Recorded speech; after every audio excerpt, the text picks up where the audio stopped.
자, 안녕하세요. 자, 오늘은 국뽕에 넘어가지 말고 냉정할 때 성공한다라는 주제로 얘기해 보도록 하겠습니다. 자, 현대인들은 미디어에 진짜 많이 영향을 받아요. 왜냐면 님들이 하루 종일 하루에 24시간 있죠. 자는 시간 빼고 깨어 있는 동안 미디어를 듣는 시간을 한번 생각해 보세요. 미디어라 하면은 님의 스마트폰으로 님이 영상을 보고 뭐 블로그를 보고 뭔가 검색해서 나온 결과를 읽고 그 시간들을 한번 카운트 해보세요. 현대인들은 이게 어마어마합니다. 심지어 어떤 사람들은 잘 때조차도 잠들면서도 스마트폰에다가 뭘 틀어놓고 그걸 들으면서 잡니다. 그러면 사실 그게 의미하는 거는 잘 때도 사실 뇌가 잠들어 있지만 뇌의 일종의 영역의 무의식은 계속 깨어 있는 거거든요. 결국에 그 시간 동안 계속 노출되어 있는 거예요. 자, 그렇기 때문에 현대인은 지대하게 미디어의 영향을 받습니다. 자, 근데 최근에 한 구독자분께서 저한테 한 링크를 보내주셨어요. 본인이 어떤 미국을 다룬 어떤 한국인 개인 방송인의 개인 방송 영상을 보시고 좀 많은 영향을 받았고 그게 조금 걱정되셨나 봐요. 그래서 저한테 그 영상 링크를 보내줬었는데 그 영상의 링크를 제가 보면서 느낀 거는 그 영상의 시선 있잖아요. 시선이 되게 중요합니다. 시선. 근데 봐봐요. 한국 사람은 한국인의 몸을 입고 있어요. 육신을 가지고 있잖아요. 그러니까 항상 이 한국인 그리고 한국인이 또 아시아인이잖아요. 동양인 요 시선으로 세상을 바라볼 수밖에 없어요. 이거에서 자유할 수 있는 사람 없습니다. 자, 봐봐요. 저는 남자죠. 남자입니다. 저 여자가 아니에요. 그래서 남자의 몸을 가지고 있기 때문에 남성의 시선으로 세상을 볼 수밖에 없어요. 반대로 시청자분 님이 여성이잖아요. 그럼 여자의 몸을 가지고 있잖아요. 그렇기 때문에 세상을 볼 때 여자의 시선으로 보는 거예요. 인간은 항상 그렇게 자기가 가지고 있는 육체의 뷰로 세상을 봅니다. 그러니까 항상 세상을 볼 때 내가 보고 있는 관점이 이게 진짜 정확한 관점이다라는 생각을 버리셔야 돼요. 그럴 수 있는 사람은 없습니다. 저한테 이제 흑인 친구가 있거든요. 그리고 멕시칸 친구도 있어요. 그리고 백인 친구도 있습니다.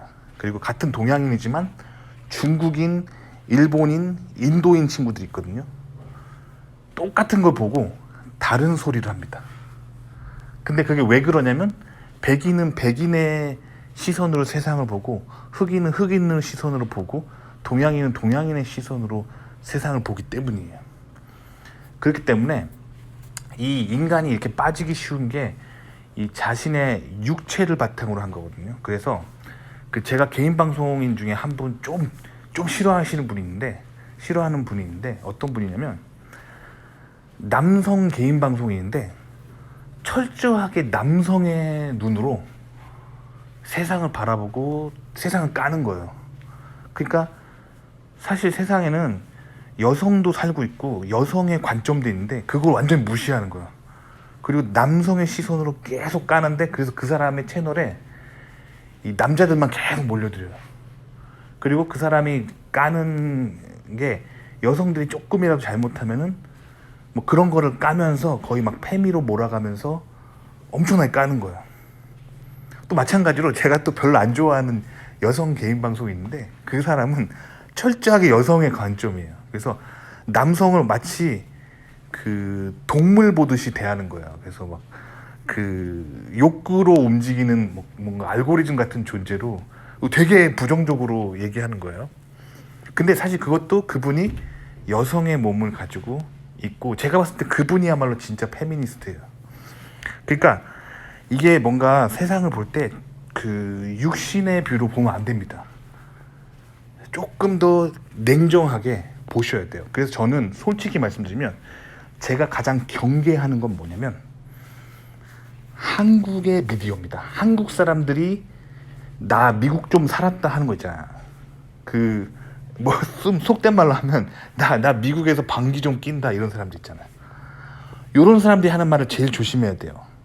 왜냐면 그 결국에는 한국 사람의 뷰, 한국 사람이라는 육신의 몸을 가진 사람의 뷰로 세상을 보는 거란 말이에요. 그래서 제가 그 얼마 전에 저한테 영상 주신 분이 그 어떤 한국 개인 방송인인데 그분이 그 미국에 조금 살한 거야. 보니까 오래 산 것도 아니야.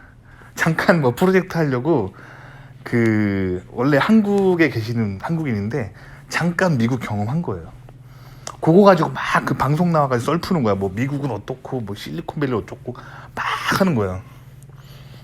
근데 미국에서 박사까지 석사 박사를 다 하고 미국에서 계속 살아가고 있는 저 같은 사람이 봤을 때 저는 2008년부터 그 미국에 살면서 미국의 엔지니어링 업계를 경험하면서 그 미국의 대학원이랑 인더스트리 다 경험한 사람이거든요. 제가 봤을 때는 그 영상이야말로 정말 허접한 영상이에요. 허접한 영상이고 그 영상이 가지고 있는 가장 큰 단점이 뭐냐면 한국인의 뷰로 아시아인이라는 뷰로 미국을 바라본 거예요. 그러니까 어떻게 보면 되냐면 갓쓴 선비가 도포를 입고 선비 서양 문화를 하나도 이해 못하는 선비인데 그 선비가 에헴 하고 이 서양 세계를 행차하는 거예요. 그 개화기의 그 조선 선비의 모습을 생각해봐요. 조선에서 배운 유교 사상으로 가득 차인 사람이 서양을 보니까 뭔가 굉장히 자기가 나고 자란 문화를 바탕으로 봤을 때 비판적으로 보이는 거야. 아, 서양 사람들은 이게 문제고 이게 문제고 이게 문제고. 하지만 1대1로 솔까 말해서 1대1로 붙여보면 다이다이 붙여보란 말이에요. 다이다이 붙여보면은 그 어떤 현상에서 이기고 있는 게 서양인이에요. 돈을 다 쓸어가고 있는 게 서양인이고 승리하고 있는 게 서양인이에요. 그리고 그 상황에서 한국인은 끌려가고 있고 한국인은 노동집약적인 일을 하고 있어요. 그러면 그 원인을 정확하게 봐야 돼요. 근데 그 원인을 보는 게 괴로울 수 있어요. 왜냐면 결국 그걸 까다 보면은 한국 사람들이 뭔가를 이렇게 뭔가를 좀 이렇게 잘 이해 못했다는 식으로 볼 수 있거든요. 그렇기 때문에 이제 인간은 기본적으로 국뽕에 빠지고 싶은 마음이 있어요. 그러니까 한국인은 한국인 국뽕, 일본인은 일본인 국뽕, 중국인은 중국인 국뽕, 인도 사람은 인도 사람 국뽕, 미국 사람이라고 국뽕이 없겠어요? 미국인은 미국인 국뽕이 있겠죠. 이게 바로 육신이 좋아하는 거예요. 그거를 들을 때 정확한 정보를 얻을 수가 없어요. 특히 가난하면 가난할수록 자존감이 낮기 때문에 평소에 자기네 나라 사람들, 자기네 국가가 위대하다, 대단하다는 소리를 별로 못 들어봤어요. 무슨 말이냐면 제 친구 중에 프랑스 친구가 있거든요. 프랑스 백인 친구가 있어요. 근데 프랑스 하면은 전 세계 어디 가나 막 이렇게 명품 브랜드 이런 걸로 유명하잖아요. 그러니까 이 친구는 패션과 그런 어떤 그런 거에 좀 자부심이 있어요. 프랑스의 그런 귀족 문화 이런 거에 좀 자부심이 있어요. 그래서 그 부분에 있어서 자부심이 있어요. 그런데 또 다른 친구가 있는데 요거는 좀 제가 말씀 안 드릴게요. 어느 민족인지는. 그 국가 출신은 항상 가난이라는 키워드가 항상 검색돼요. 그 나라를 인터넷에 검색하면. 그렇기 때문에 이 친구는 그런 열등감이 있는 거예요. 열등감. 그래서 미국에 와가지고 자기가 그 미국인들에 비해서 항상 뭔가 부족하고 그러기 때문에 뭐를 막 되게 명품을 자꾸 사요. 그러니까 프랑스에서 온 제 프랑스인 백인 친구는 오히려 그 친구는 검소해. 그냥 청바지에 면티 하나 입고 다녀요. 그런데 가난한 나라에서 온 애가 프랑스 명품을 진짜 많이 사요. 그러니까 프랑스 명품을 소비하는 계층은 정작 프랑스인은 아닌 거예요. 아시겠죠? 그 파리에 가면은 그 명품 그 관이 있거든요. 명품관. 근데 명품관에 가면은 줄 서 있는 사람들이 다 특정 국가 애들이에요. 프랑스 사람들이 아니에요. 아시겠죠? 그러니까 이 뭔가 열등감이 심하면 심할수록 뭔가 이렇게 뭐 명품이나 뭐 이런 걸로 자꾸 걸치려고 하고 자꾸 이름값을 내놓으려고 하는 속성이 있다는 거예요. 근데 한국이 사실 엔지니어링적으로 그동안 별 볼 일이 없었어요. 한국이 지난 반세기 전까지만 해도 전쟁의 폐허 속에서 아무것도 없었단 말이에요. 그 혹시 할아버지 할머니들 얘기 들어본 적 있어요? 전쟁의 폐허 속에 먹을 게 없어가지고 그 미군이 군대에 막 납품하는 그런 밀가루랑 옥수수 가루 같은 걸로 빵 만들어가지고 한국에 있는 초등학교에 막 공짜로 배포하고 그러던 시절이 있었어요. 불과 한 세대 전까지만 해도 한국이. 미국의 원조가 엄청났단 말이에요. 근데 이제는 한국이 조금 살만해졌다고, 이제 한국 좀 살만해졌다 이러는 거잖아요. 특히 반도체 확 뜨면서. 그렇기 때문에 이 한국 사람들이 자꾸 이렇게 국뽕에 빠지고 싶은 거예요. 워낙 그동안 역사적으로 한국이 뭐 대단한 기술을 가지고 있다, 뭐 세계에서 1등한다 이런 얘기를 잘 못 들어보다가 이제 막 이런 얘기를 들으니까 한국 사람들이 국뽕에 빠지기가 되게 쉽습니다. 그래서 뭐 한국인들이 뭐 어느 테크놀로지에서 뭐 1등을 왜 못하나 뭐 이런 주제에 되게 관심이 많은데, 그렇게 자꾸 그런 거에 이렇게 꽂혀가지고 넘어가면은 그 사실의 본질을 보지를 못하는 거예요. 그러니까 국뽕에 넘어가지 말고 냉정할 때 성공한 거예요. 그래서 특히 한국 테크뉴스에 한국인들이 그 테크뉴스를 다루는, 특히 미국 테크뉴스를 다루거나 뭐 그러면서 한국 인더스트리랑 비교하고 막 그런 영상들을 좀 조심하세요. 그 한국인 중심적, 아시아 중심적으로 바라보기 때문에 그런 뷰를 가지고 미국에 건너가면은 실패할 확률이 되게 높아요. 그래서 제가 여러 번 경고를 드리는 거예요. 특히 한국인들끼리 막 한국 뉴스 보고 한국 개인 방송 보고 그 뷰로 미국을 보면 안 된다니까요. 그럼 어떻게 미국을 봐야 되냐?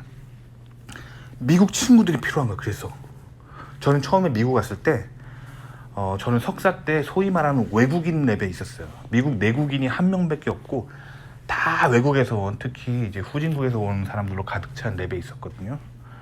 그러면 얘네들은 다 자기가 그 미국보다 가난한 나라에서 왔잖아요.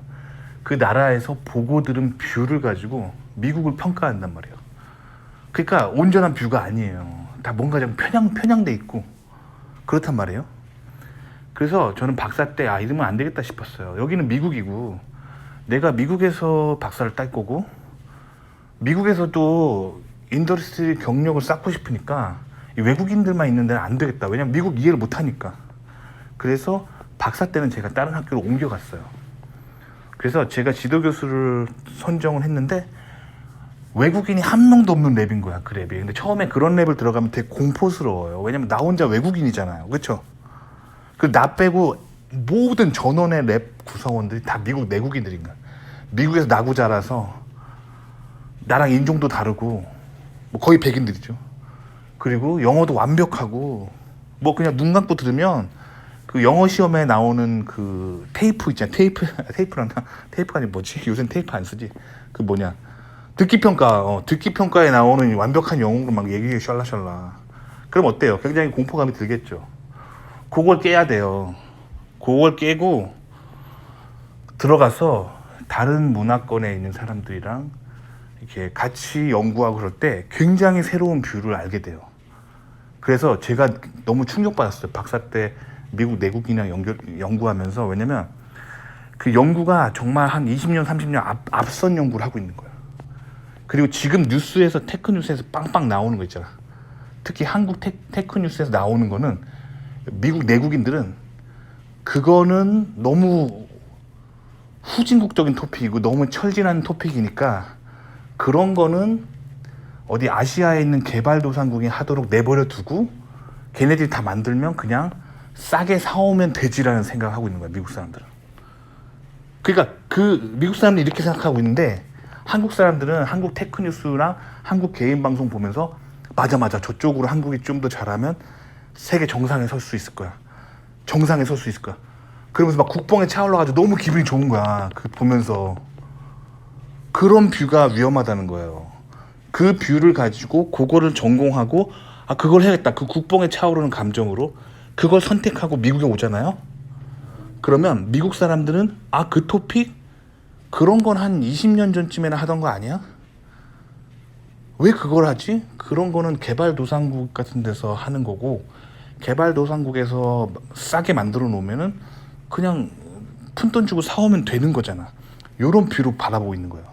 그렇기 때문에 여러분들이 박사 같은 거, 특히 석사까지는 그래도 뭐 한국에서 할 수 있다고 치지만 박사는 반드시 미국에서 해야 되는 거예요. 그리고 박사를 한국에서 할 거면은 그냥 해외 진출을 꿈꾸지 마세요. 박사를 한국에서 했으면은 그냥 그거는 한국에서 취업하기는 무난한 거예요. 그러니까 한국에 그냥 취업하세요. 근데 미국에 취업하고 싶고 세계 시장에 나가고 싶은 사람 있잖아요. 세계 무대에서 뛰고 싶은 사람들은 그래서 한국에서 박사를 하면 안 돼요. 그리고 한국 테크니스 좀 그만 보세요. 저도 이제 이 채널을 운영하면서 제가 그 로그인 하잖아요. 그러면 제가 한국어로 채널을 운영하고 있기 때문에 한국에서 핫한 채널들을 이렇게 팝업 창에 딱 떠요. 추천해줘요. 그래서 클릭해 보면은 막 이제 국뽕 스타일로 막 방송을 해요. 그러면서 막 여러분들 한국이 막 이쪽으로 세계를 석권하고 있습니다. 막 그럼 난리를 쳐요. 그럼 조회수가 막 엄청나. 막 50만, 60만 조회수가 막 나와요. 근데 어떻게 50만이나 60만이나 되는 사람이 보겠어요? 그 원리를 생각해 보면은 그게 한국 사람들한테 너무 듣기가 좋은 거예요. 그동안 한국이 좀 1970년대, 80년대 못 살았는데 이제 90년대나 돼서야 이제 조금 괜찮게 살았잖아요.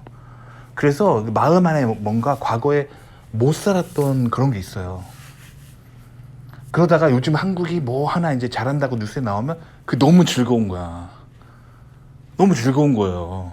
특히 한 50대 정도 되는 시청자분들은 과거에 한국이 못 살았던 시절을 기억하니까 그런 뉴스가 너무 즐거운 거야. 너무 하루가 그런 영상을 보면은 하루가 너무 즐거운 거야. 한국이 이 분야로 세계 최고로 하다니 하면서 막 눈물 날 것 같고 너무 그게 가슴이 벅차 오르는 거예요. 근데 그 토픽을 그대로 미국 한복판에 갖고 와가지고 미국의 지금 현역 대학원 수험생들한테 요거 주제로 어때요? 라고 물어보면 뭐라고 말하냐면 한 20년 전에나 할 법한 토픽이다. 내가 한 20년 전쯤에 혹은 우리 아버지나 어머니가 대학원에 갔었다면은 그때 그걸 전공했을지도 몰라도 지금 2023년은 그거는 너무 후진국적인 토픽이다. 이렇게 말한단 말이에요. 아시겠죠? 그러니까 제발 국뽕 뉴스를 그만 보시고 한국어 방송 좀 그만 보세요. 그래서 저는 솔직히 말씀드리면 저는 일단은 미디어를 잘 안 봐요, 요새. 왜냐면 인공지능 미디어가 자꾸 저를 편향시키기 때문에 미디어를 잘 안 봐요. 그런데 살다 보면 미디어를 봐야 될 때가 있잖아요. 뭐 뉴스라든가 테크 뉴스. 그럼 저는 다 영어로 된 걸 봐요. 영어로 된 거. 그리고 미국 친구들한테 물어보고 그렇게 한단 말이에요. 근데 특히 한국 뉴스랑 한국 개인 방송은 조심하셔야 됩니다. 그게 바로 국뽕족, 즉 한국인의 육신을 입은 자들이 한국인의 육신이 즐거워할 만한 소식들로 가득 차 있기 때문에 그렇기 때문에 한국 인구를 한번 보세요. 한국 인구가 이제 5천만 언더잖아요. 세계 시장 속에서 소수민족이에요. 이 소수민족이 하고 있는 생각이란 말이에요. 그것도 전 세계를 정말 석권한 것도 아닌 그런 나라에서 나오는 뉴스이기 때문에 물론 한국 안에서 살 때는 충분합니다. 그 뉴스를 보는 거. 근데 내가 세계 시장을 나가고 싶다. 미국 같은 뭐 이런 데를 진출하고 싶다. 실리콘밸리 진출하고 싶다. 혹은 미국의 정상의 뭐 대기업이나 미국 정상의 연구실, 뭐 랩실에서 박사과정 해보고 싶다. 그러면 이제 한글로 된 거는 그만 보셔야 돼요. 아시겠죠? 그래서 언젠가는 제 채널에서 다 떠나가셔야 돼요. 제 채널을 봐도 이런 느낌이 들어야 돼요. 아, 저 사람이 말하는 거 정도는 그 내가 미국의 뭐 미국인 박사가 영어로 하는 채널에서 들었던 것 같은데 요런 수준이 돼야 됩니다. 아시겠죠? 그러니까 한국어로 된 거 좀 그만 보시라는 거예요. 미국 가실 분들은. 하지만 한국에 계속 사실 분들은 한국 뉴스 보세요. 뭐 그래야 뭐 한국에 이렇게 뭐가 잘 나갈지 감이 오시죠. 하지만 미국 가실 분들은 이제 한국 뉴스 빠이빠이 하시라는 거예요. 국뽕에 넘어가지 않고 냉정할 때 미국에 성공합니다. 그래서 저는 미국에서 연구하면서 처음에 미국 와가지고 그 같은 한국인 유학생 형들이 야 요거 괜찮다고 하는 말을 제일 경계했어요. 근데 아니나 다를까 박사 졸업할 때 되니까 그 야 요거 괜찮다고 했던 한국인 형들 있잖아요. 그 형들이 다 망했어요. 미국에서 다 취업이 안 되는 거야. 그리고 미국에서 취업이 잘 된 사람도 있었는데 저처럼 한국인하고 잘 안 어울리고 한인 학생이랑 잘 안 어울리고 그 미국인들만 있는 랩에서 미국 친구들이랑 막 같이 밥 먹고 이렇게 샬라샬라 했던 나 같은 사람.